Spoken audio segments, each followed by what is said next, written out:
A los 12 años, mi mundo se vino abajo durante una conversación sencilla, pero que marcó mi vida para siempre, ahí en la sala de estar. Mis papás, con caras serias, me dieron una noticia que jamás imaginé escuchar. Melissa, necesitamos hablar, dijo mi papá con una calma que daba miedo. Sentí un nudo en el estómago. Algo no estaba bien. Mi mamá respiró profundo antes de soltar la bomba. Tu papá y yo, nos vamos a divorciar. Esa palabra me pegó como un golpe. Divorcio.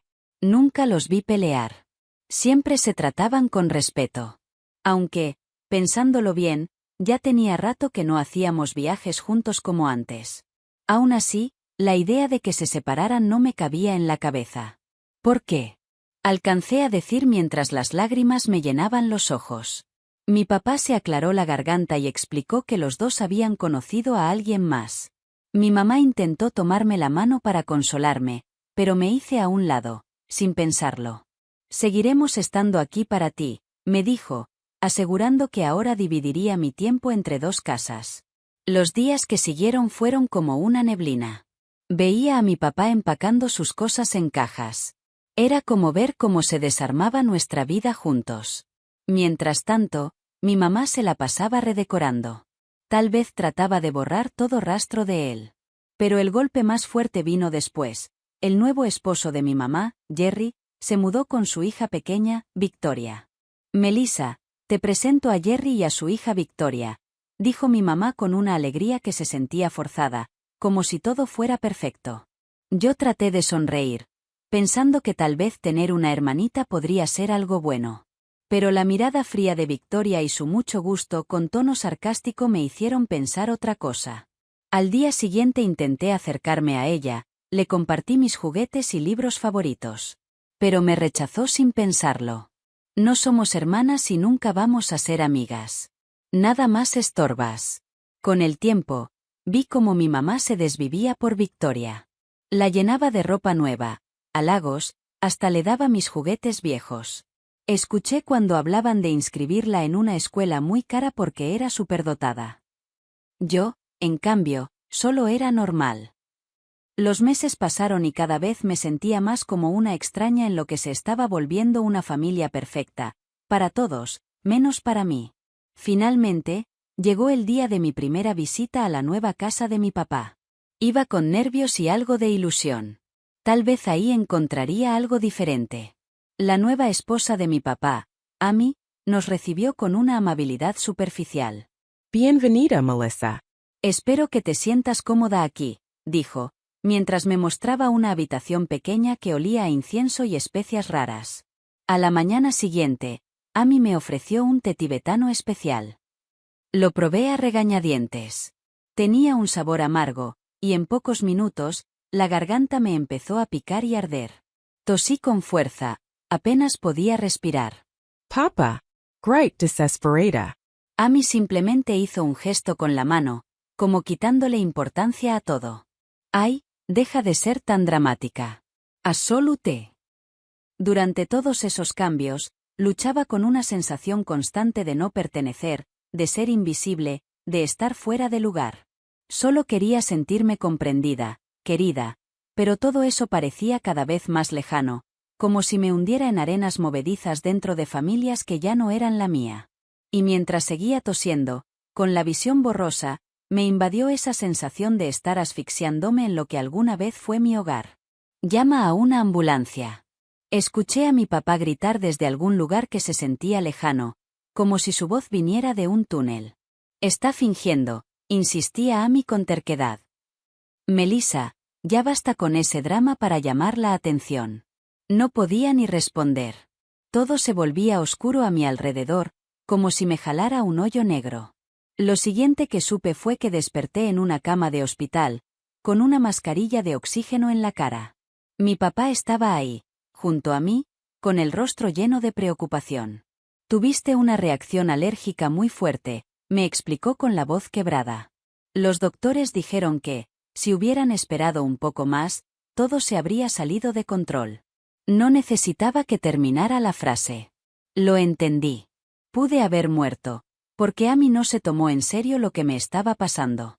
Después de que me dieron de alta, regresamos al departamento de mi papá. Amy nos esperaba ahí, con los brazos cruzados y el ceño fruncido. Creo que lo mejor es que Melissa ya no se quede aquí, dijo con frialdad, como si yo fuera una molestia. Volteé a ver a mi papá, esperando que dijera algo, que me defendiera, pero no dijo ni una palabra.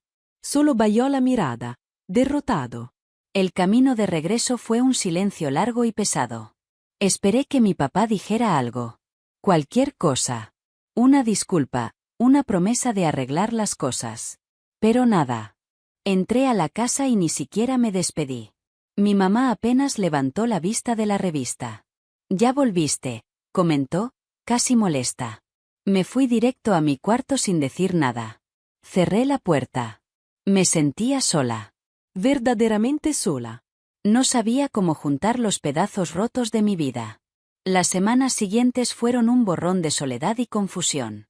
Victoria seguía con su actitud odiosa, rompiendo mis cosas y echándome la culpa. Un día, tiró un jarrón, regando agua y flores por todos lados. Mama Jerry. Gritó. Melissa rompió tu jarrón favorito. Antes de que pudiera defenderme, Jerry entró furioso. Se acabó, señorita. Mi gruñó. Vete a tu cuarto. Este mes no tengo para andar pagando por tus destrozos.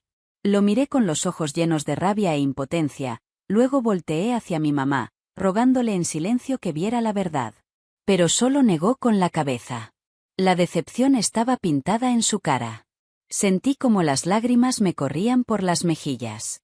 En ese momento supe que necesitaba escapar. Fue cuando pensé en mi abuela. La mamá de mi papá vivía sola. Daba clases en la universidad y siempre había sido una persona dulce y llena de cariño. Tal vez ella podía ayudarme.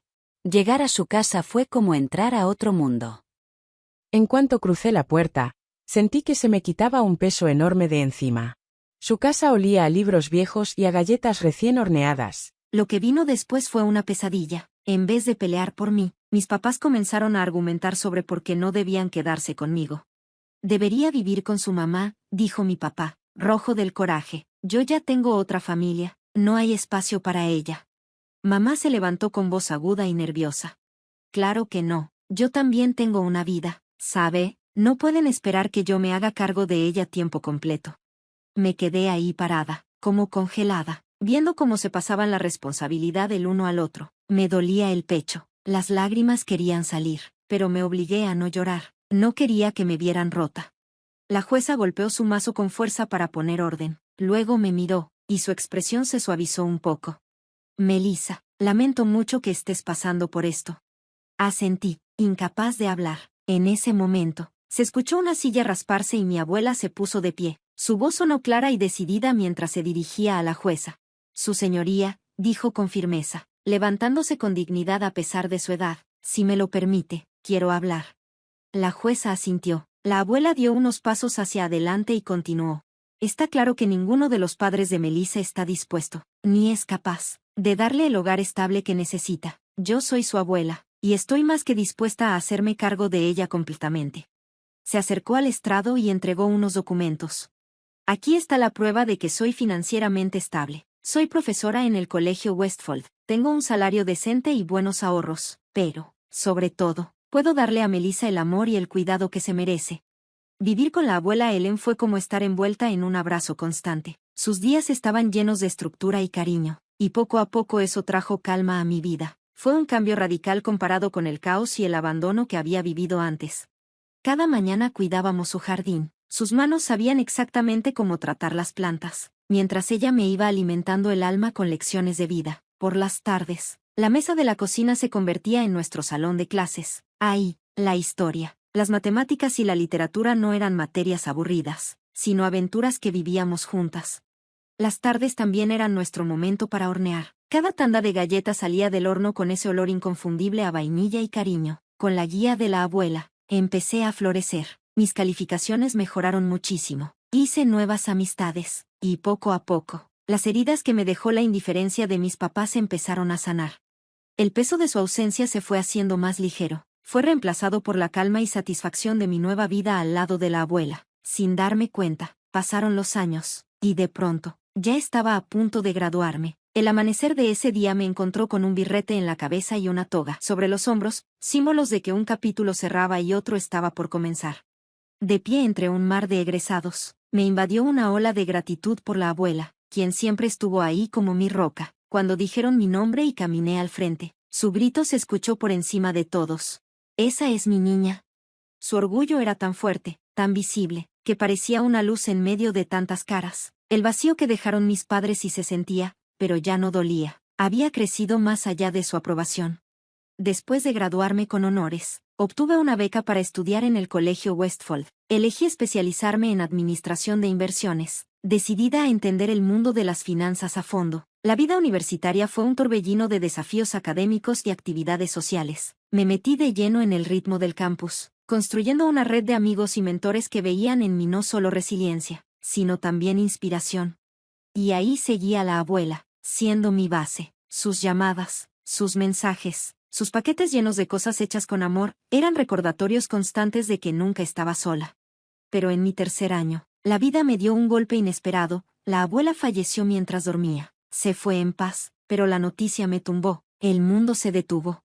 En los días que siguieron, me dediqué a organizar su funeral. Quería despedirla con el respeto que se merecía. El día del servicio, la iglesia estaba llena. Había gente de todo tipo, líderes de la comunidad, profesores, vecinos, todos habían sido tocados por su bondad. Al dar el discurso, me sentí rodeada por su historia. Era como ver un mural de su vida, lleno de momentos de sabiduría, entrega y compasión. Mientras hablaba, una parte de mí todavía esperaba ver a mis padres llegar, pero no lo hicieron. Fue un recordatorio duro, pero no sorprendente, de lo poco que les importó, no solo yo, sino también esa mujer maravillosa que me crió cuando ellos no pudieron o no quisieron hacerlo. Antes, eso me habría roto. Ahora, era parte de mi historia. La abuela me había dejado un legado de amor, fuerza y dignidad, suficiente para sostenerme en los momentos difíciles. Parada frente a todos, contando sus historias y sus enseñanzas, entendí algo muy profundo. La familia no siempre se define por la sangre. La familia se forma con los lazos que elegimos y el amor que construimos día con día. Gracias a la abuela Ellen, no solo sobreviví a una infancia difícil, florecí. Me dio las herramientas, la ternura y el coraje para enfrentar lo que viniera. Incluso cuando ella ya no estaba, su amor seguía guiándome. Cuando Ellen falleció, no solo perdí a mi abuela, perdí a mi heroína, pero también supe que el mundo era mejor porque ella había vivido, y porque me enseñó a vivir. Más que solo mi abuela, ella fue todo para mí, y mientras comenzaba mi discurso en su funeral, una mezcla profunda de emociones me revolvía por dentro. Aún así, mi voz se mantuvo firme, en claro contraste con el torbellino que traía en el pecho. Ella fue mi guardiana, mi maestra, mi mayor apoyo y mi mejor amiga, dije, sintiendo el peso real de cada palabra.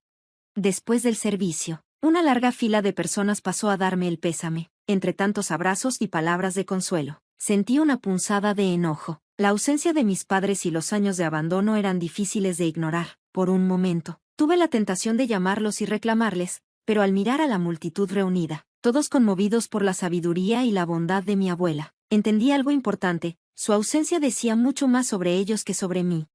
3 semanas después del funeral, me citaron en la notaría. Al entrar, mi corazón dio un vuelco al ver que mis padres ya estaban ahí, sentados en extremos opuestos del salón. Apenas levantaron la vista para saludarme, ni una sola palabra sobre cómo estaba, nada. El ambiente estaba cargado, lleno de silencios incómodos y reclamos no dichos. El notario, un señor calvo de ojos bondadosos, inició la reunión con voz pausada. ¿Les parece si comenzamos? Abrió el testamento y comenzó a leer. El aire se volvió más denso con cada palabra. Para mi querida nieta, Melissa Wilson, dejo todo mi patrimonio, incluyendo mi casa y todos mis ahorros, que ascienden a $2 millones. Por un instante, todo quedó en silencio, hasta que se desató el caos. ¿Qué?, gritó mi papá, con la cara roja de coraje. Esto no puede ser, soy su único hijo, no puede dejarle todo a Melissa. La voz de mi mamá no tardó en unirse, aguda y furiosa. Debe haber un error, Ellen debió habernos dejado algo, también somos familia. Pero yo apenas registraba sus reacciones. $2 millones, una casa, todo eso palidecía ante lo que realmente significaba. La abuela me había elegido, de nuevo. El notario levantó la mano, pidiendo silencio.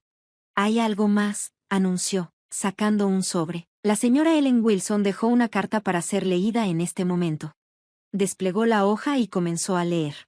«Mi querida Melissa, si estás escuchando esto, es porque ya no estoy contigo, pero quiero que sepas que mi amor por ti va más allá de esta vida. Eres la hija de mi corazón, la única que estuvo a mi lado y se preocupó por mí en mis últimos años.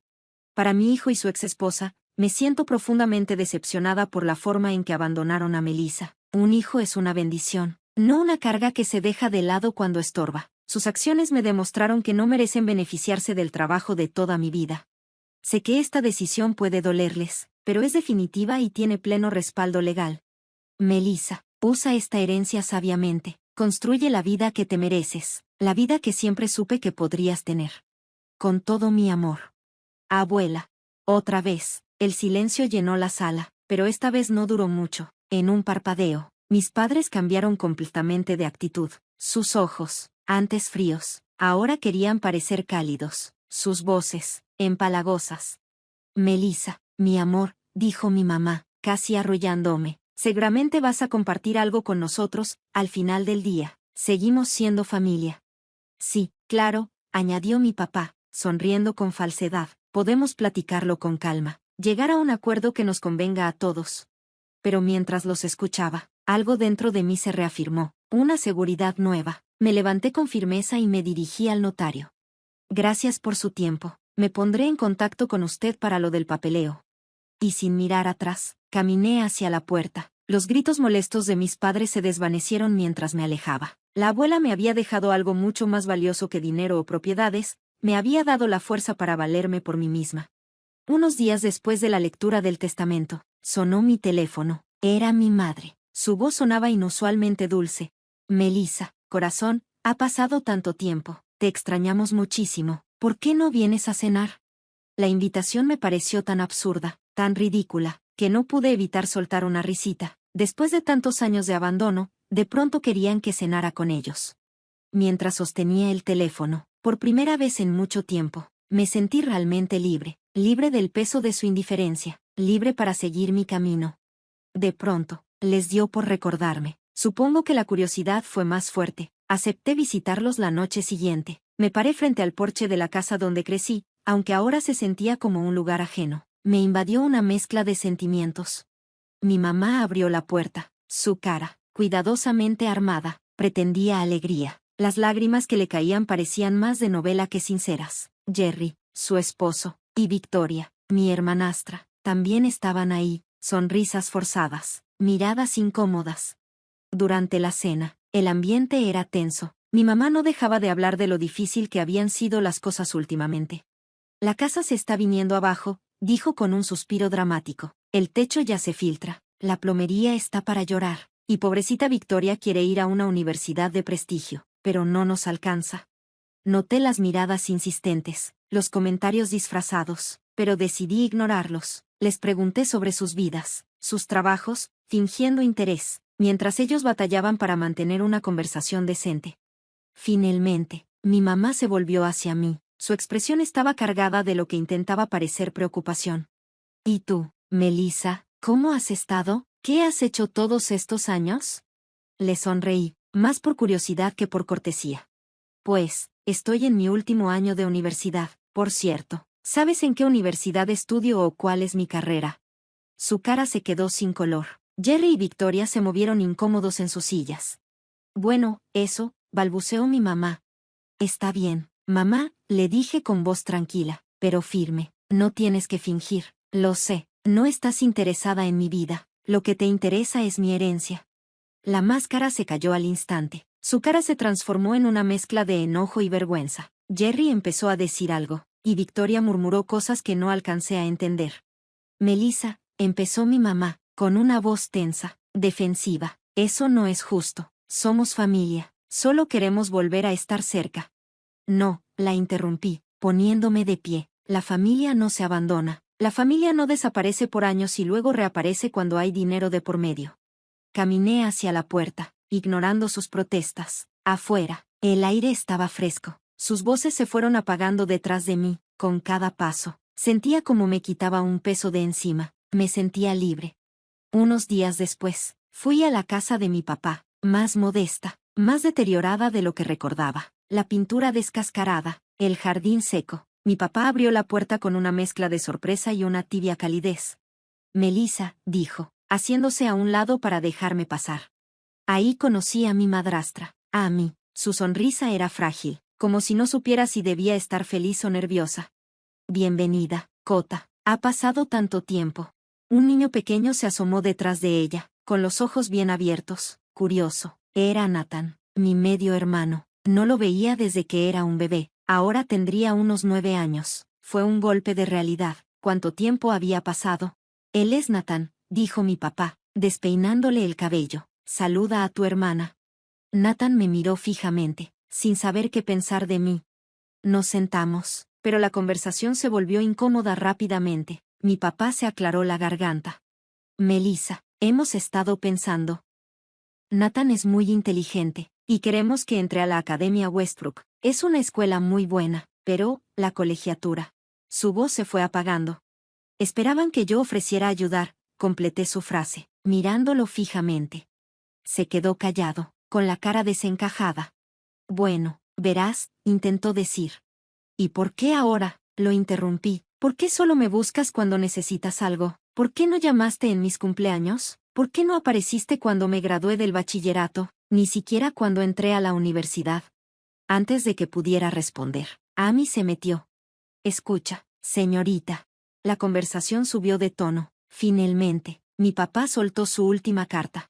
Somos familia. Estás obligada a ayudarnos. Si no lo haces, vamos a llevarte a juicio. Vamos a exigir. Ustedes me abandonaron. Mi abuela se convirtió en mi tutora legal, así que no tienen ningún derecho a nada.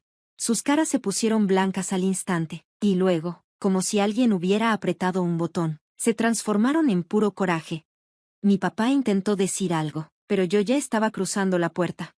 Al voltear, alcancé a ver la carita de Nathan. Se veía confundido, triste. Me dio un golpe en el pecho. Él no tenía la culpa de nada. Solo era un niño atrapado en medio del desastre de los adultos.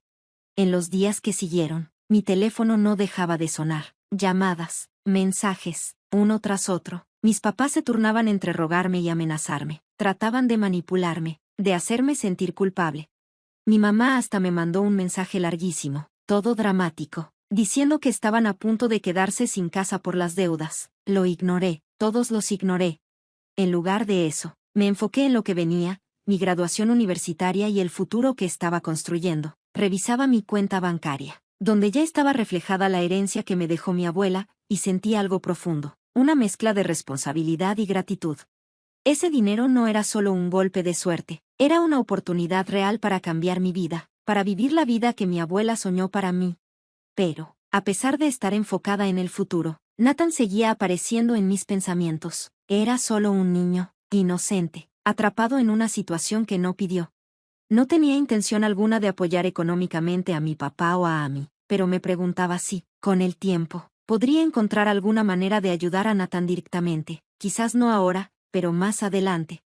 Por lo pronto, tenía que concentrarme en abrirme camino. Me senté en mi escritorio, revisando oportunidades de inversión, analizando opciones de trabajo, y sentí algo dentro de mí encenderse.